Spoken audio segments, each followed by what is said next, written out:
Bueno, lawfare. ¿Se acuerdan ese término que nosotros hemos estado utilizando mucho refiriéndose a estos casos inventados, salidos de una publicación en un periódico que el Ministerio Público agarra como palabra de Dios, inventa un caso y que al final, ¿qué está pasando en la corte o en los juzgados? Uno de los casos más emblemáticos ha sido el de Ciudad Hospitalaria. ¿Se acuerdan que el señor Girón decía que él encontró sobrecostos, que el Pladur era bueno, que había que retirar no sé cuántos miles de pies métricos de este elemento, un elemento que después se demostró que se está utilizando en todos los hospitales modernos del mundo? Y el gran dilema de todo esto es que al final los panameños nos quedamos sin una de las obras más importantes en materia de salud que se había hecho en los últimos 40 años. Guillermo Sainz Llorens, ¿qué queda después de una debacle como esta? Es decir, pasar 4 años en un calvario, literalmente subiendo y bajando escaleras para que todo termine en esto. Así es. Bueno, buenos días, Fernando, y buenos días a todos los televidentes aquí. Y bueno, sabíamos que iba a terminar así. El que no la debe, no la teme, ¿no? Y es muy triste, cuando tú ves la justicia, es muy triste ver a fiscales que se hayan prestado para esto, porque ellos fueron prácticamente la base de todo. Pero vamos a hablar un poquito de historia para que, para que la ciudadanía entienda realmente qué sucedió en el caso de la Ciudad Hospitalaria. Que me imagino que quisieron hacer ver que ese proyecto suyo cambiándole a Ciudad de la Salud, ¿no? Sí, pero bueno, era otra cosa. Pero si tú te comienzas a ver, vamos a remontarnos al 2014, final del 2014, cuando el profesor Girón sale, habla de que el Pladur, que el elemento, que no sirve, que esto y que el otro, cuando tú lo mencionaste, Pladur, que el Pladur es el nombre comercial, el nombre del material se llama como fórmica. Roca yeso, que es un tipo de yeso, pero más robusto porque tiene elementos de humedad, contra fuego, o sea, que está hecho inclusive para hospitales. Y eso, tú explicaste bien que eso está hecho y los hospitales lo utilizan porque si una bacteria nosocomial se pega a la pared, tú quitas la pared y pones otra. Y no solamente eso, acuérdate que las estructuras cambian, entonces tú necesitas flexibilidad para cambiarlas internamente, eso no se coloca en las paredes externas. Si la empresa FCC lo colocó en las unidades externas o en la infraestructura externas, ellos debieron removerlo. Para eso estaba la empresa Prointec. ¿Te acuerdas que había una empresa que hacía la supervisión? Debió decir si algo no estaba bien y que ellos lo cambiaran, porque todo eso estaba ahí. Y el tipo de este elemento estaba en el pliego de cargos. Recordemos lo que salió de la auditoría de la Contraloría. La auditoría de la Contraloría fue clara y contundente. Todo se hizo correctamente desde la etapa precontractual. Mantengamos eso presente, ¿eh? Desde la etapa precontractual. ¿Qué significa eso? Que desde el pliego, ese proyecto se hizo correctamente hasta su ejecución. Y esto se inventaron un mamotreto. Y vamos a hablar de la historia. Entonces, comenzó Girón, el profesor Girón hablaba de estas tonterías, pues fueron tonterías, pero después nosotros investigamos más y él había traído un familiar de Brasil que venía con el concepto de los bloques ligeros. Entonces, cuando tú ves y comienzas a ver con suspicacia esto, comienzan a hablar de un elemento, se trae un pariente de Brasil que comenzó a investigar los bloques ligeros porque tenía una asociación, parece que esta persona con bloques ligeros. Entonces, por ahí va la cosa. Entonces, esto fue a finales del 2014. A principios del 2015, una persona de nombre Edgardo Boitier, del Frente Amplio Colón, pone una denuncia. Una persona de Colón, que no tiene nada que ver con salud, pone una denuncia. Entonces, ¿de dónde salió esta denuncia? Por eso te digo que esto fue armado. Esto fue armado muy bien entre el profesor Girón, a lo mejor, creo que el profesor Girón y muchas otras personas. Porque una persona que no tiene nada que ver con salud, Boitier de Colón, pone una denuncia. Empleado de aduana. Entonces, por eso, ahí comienzas a ver las conexiones. De repente llega a Fiscalía.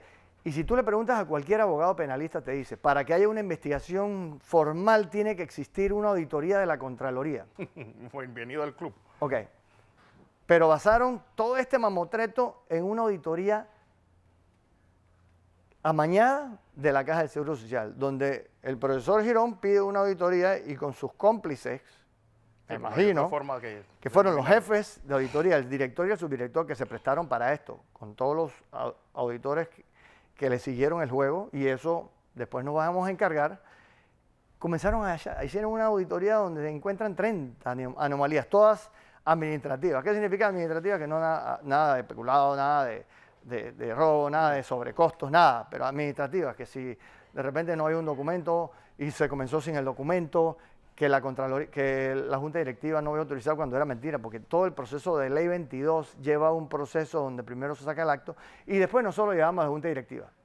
Entonces, todo se hizo correctamente, acuérdate, la auditoría de la Contraloría dijo, todo se hizo correctamente. Entonces, empezaron esto. Yo me acuerdo en las indagatorias con la fiscal, le decía, afortunadamente como yo saqué copias digitales de toda mi gestión, yo tenía todos los documentos que evidenciaban que todo lo que había dicho la auditoría de la Caja de Seguro Social era mentira. Claro. Y se lo presentaba. Y la fiscal en ese momento, creo que se llamaba Yanet Roberto, decía, bueno, ingeniero, usted ha presentado todo, se ve que tiene... Pero de todas formas hay que aplicarle una medida cautelar. ¿De todos modos? De todas formas. Entonces, me tuvieron aquí 3 años preso en Panamá. ¿Quién me devuelve eso? Yo no pude ir ni a las graduaciones de mis hijos afuera. De hecho, mis hijos no han querido regresar, precisamente como está Panamá. Nadie quiere regresar a Panamá. No he podido visitarlos. Entonces, ¿quién me paga todo eso que me han hecho pasar? La parte emocional, profesional, familiar, económica. O sea, ¿quién devuelve eso? Entonces, empezó así y me siguieron así y afortunadamente la auditoría de la Contraloría hizo lo que debía hacer y presentaron una auditoría donde todo se hizo correctamente. Cuando el fiscal, la auditoría de la Contraloría regresa a la fiscalía, ¿qué dice el fiscal? Vamos a pedir sobrecimiento provisional. ¿Por qué? Porque están tapando su metida de pata. O sea, decía, lo que pasa es que en el avance que ha tenido el proyecto, mira el avance, nosotros lo dejamos en 45%. ¿Sabes a cuánto está? Después de casi 4 años, 52. Entonces, en el avance que ha tenido el proyecto, todas las cosas se han ido resolviendo. Cuando la auditoría de la Contraloría había dicho, desde la etapa precontractual todo se hizo correctamente, tu seguimiento, la ejecución, los pagos, que era un proyecto de fast track, o sea que a medida que se avanzaba se iban terminando los planos y todo eso. Todo se había hecho correctamente, pero el fiscal, me imagino, para no quedar mal, dice, sobrecimiento provisional porque todo se fue corrigiendo en la medida que avanzó. Cuando eso llega al juzgado, la jueza dice, hey, aquí no hay nada, todo se hizo bien, sobrecimiento definitivo. Y como arte de magia yo sabía que iba a apelar, apeló el jueves porque obviamente ellos tienen instrucciones, tienen que apelar, tienen que mantenernos aquí hasta que se acabe el gobierno, presos en Panamá. Entonces, todo este sufrimiento, todas estas cosas que nos han hecho a nosotros, ¿quién nos las devuelve? ¿Cómo nos las paga? Es que no solamente lo que te han hecho a ti y a todos los que hemos sufrido este lawfare, sino un proyecto que realmente era un antes y un después de la salud pública panameña. Por supuesto. No solamente eso, sino la cantidad de dinero que se le ha tenido que seguir pagando a FCC sin avanzar, sin poner un tornillo más o un clavo más en el proyecto. Es que mira, y yo creo que es importante, ahora iba un poco, quería hacer un análisis de lo que ha significado para todos los que estuvimos involucrados y ahora un análisis de lo que esto ha significado para el país. Este era el proyecto más importante, tú lo dijiste, de los últimos 40 años, así como el Santo Tomás en algún momento criticaron el elefante blanco. El elefante blanco y a la persona que lo visionó y todas estas cosas. Lo mismo va a pasar con la ciudad hospitalaria. Mira, la ciudad hospitalaria, yo no sé si tú te recuerdas, que había una carta que mandó la compañía FCC a finales de diciembre de 2014, donde le decía al profesor Girón que por cada mes que estuviese detenido el proyecto, ellos le costaba 3.8 millones. Vamos a redondear 4. 24 meses parado, como mínimo, vamos a ponerle, ¿cuánto cuesta? 96 millones. 96 millones. Pero ha estado más, porque no es posible que en casi 4 años hayan avanzado un 7%. O sea, ¿cuánto ha costado? ¿Quién paga eso? O sea, ¿quién paga la ineptitud del profesor Girón de haber detenido una obra de este calibre? De este calibre. ¿de dónde venía la instrucción de parar la obra? ¿Cuántas cirugías cardiovasculares se pudieron hacer si la obra hubiese estado a finales del 2015? No sé si tuviste el año pasado que cada cirugía cardiovascular se gastaron 50 millones en pocas personas. En pocas personas. Esto se hubiera hecho en el Instituto Cardiovascular. Acuérdate que la ciudad hospitalaria era un Hospital conjunto de hospitales. Uh-huh. Tú tenías el Instituto Cardiovascular, el neonatal, el pediátrico, y ahora hablemos del pediátrico.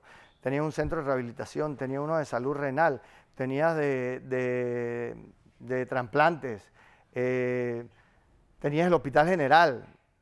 Mil y pico de camas, casi 1000 tenías camas. 1.300 camas. Tenías 208 cuartos de unidades intensivos. En el complejo solamente hay 38.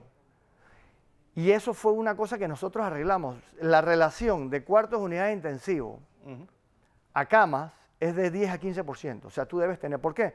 Porque cuando tú metes a una persona en quirófano, tú necesitas los cuidados intensivos para sacarlo. Claro. Que eso no pasa en el complejo. Si tú no tienes la cantidad de unidades intensivas que debe ser, que es alrededor de entre el 12 al 15% de cama, entonces tú no puedes sacar a la gente y no puedes seguir haciendo cirugía, porque ¿dónde los pones? ¿Dónde los metes? Aquí hay 208, 1.300 camas, 39 quirófanos. En cada quirófano, redondeando a 40, se pueden hacer 6 cirugías al día. O sea, tú puedes hacer por día 240 cirugías. En un mes más de 5.000. ¿Qué significa eso? Que en 1, 2 o 3 meses tú acabas con la mora toda quirúrgica. la mora quirúrgica que hay. El daño que le han hecho económico fuera al de la país. gente que ha muerto de bacterias nosocomiales. Fuera de eso. Enfermo como y eso es importante que mencionaste. Tú sabes que nosotros pedimos dentro de la configuración de la ciudad hospitalaria que todos los quirófanos tuviesen un revestimiento cromo-níquel. ¿Qué significa ese revestimiento? Que es prácticamente para evitar bacterias. Aíslan, no es como los que hay ahora mismo. Esto es lo mejor, la última tecnología. E inclusive también los cuartos de unidades intensivos con este revestimiento cromo-níquel. Yo espero que lo pongan, porque eso es costosísimo. Yo espero, porque lo voy a investigar, porque por ahí me dicen que la empresa está tratando de desviar la atención. De ahorrar costos en cosas como esta. Entonces, eso vamos a estar investigando. Pero ¿qué hizo la Junta Directiva? También. ¿Qué hizo la Junta Directiva? Nosotros le enviamos varias cartas a la Junta Directiva. ¿Qué hizo? Se cayó. No hizo nada. Pero es que no solamente, porque el problema no es solamente en la ciudad hospitalaria, sino que hay un montón de policlínicas que también están a medio palo en el resto del país. Así es, te puedo mencionar. Policlínica de Aguadulce, parada. En estos días vi que hicieron un show que empezaba, pero sigue parada. Sigue parada. Llena de maleza. Policlínica de Penonomé. Que hicieron una marcha al pueblo. Todas debieron estar listas para el 2015, todas. Policlínica de Boquete. La de Chitré, que debió estar lista hace tiempo y todavía, eso va a pasar tortura. Bueno, la de Boquete, si uno va a Boquete ahora mismo, ¿por qué la mayor parte de los americanos estos que vinieron se están yendo? Buscando, porque bueno, no tienen pero, la salud pero en para estos eso. días vi al señor presidente haciendo varias inauguraciones de Boquete, pero hubiese pasado por la Policlínica de Boquete, porque la verdad es que da pena ese proyecto tan bonito. ¿Y por qué no se lo hicimos? Porque donde está la Policlínica de Boquete, y no sé si tú has visto que se inunda, hay inundaciones. Entonces, nos donó el terreno, la población, los jubilados nos donaron el terreno, porque querían, se comenzó y se paró. La de Chitré a paso lento, la de Chepo a paso lento. ¿Qué más? La Nuevo San Juan de Colón, pasen por ahí, eso debió estar listo hace tiempo. Y el de Chiriquí, que la hospitalidad de pediatría, de especialidades. El hospital de Chiriquí, que pareciera que lo van a terminar, debió también estar en el 2015, pero parece que este gobierno todo le toma mucho tiempo. Y el de hospital de especialidades pediátricas, que debía estar en la ciudad hospitalaria, lo sacan para meter el oncológico. El oncológico tenía un terreno enfrente, ya habían adjudicado la obra, solamente era cuestión de refrendar y ejecutar. Y lo van a meter en la ciudad hospitalaria. ¿Tú sabes lo que significa eso en costos? Todos los costos aumentan porque todo lo que es la tubería, los ductos, los aires, todo tienen que cambiarlo a especificaciones del oncológico. Los oncológicos tienen otra dinámica. Ya hubiese terminado. Y el Hospital de Especialidades Pediátricas, yo no sé si tú viste hace como 2 semanas que los pacientes no tenían dónde y comenzó la Caja del Seguro Social a enviarlos a otros hospitales porque no tenían capacidad. Bueno, todo eso, o sea, ¿quién paga todo eso? ¿Quién?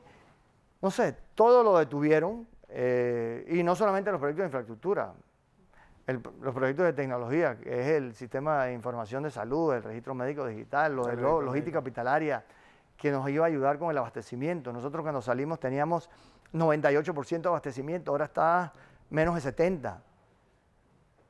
La verdad que es un desastre. Un desastre. Y la pregunta es, y la que le dejo a todos los televidentes es, ¿quién te devuelve tu vida estos 3 años? A tu familia, a tus hijos.